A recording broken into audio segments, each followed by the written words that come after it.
I've discovered that when I sense that something isn't quite right, something's out of place, off balance, or off kilter,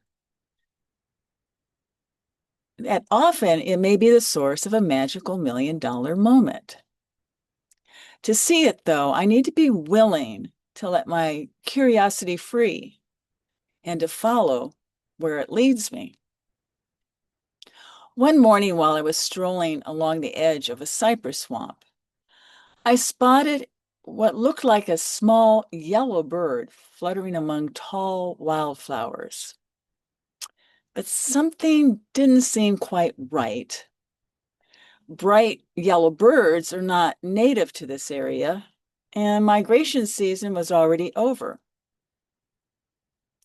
I, I took a step closer. It didn't fly off like most birds would, and it wasn't fluttering around like a hummingbird.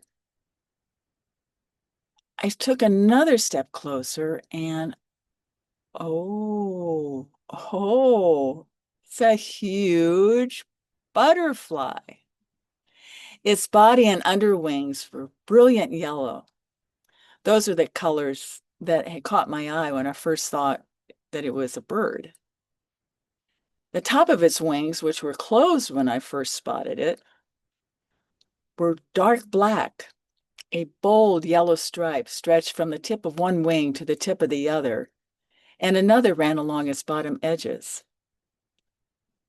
I later discovered that this was a giant swallowtail, North America's largest butterfly. Its wingspread can be as wide as 7 inches. No wonder I thought it was a bird. In beautiful contrast, the tall wildflowers whose nectar it was sucking. It's a rich lavender. What a joy to see this stunning scene in front of the swamp.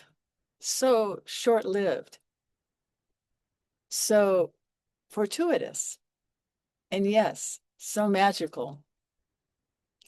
That day, the act of setting my curiosity free led to learning about yet another beautiful being in the natural world around me and to a magical $1 million moment.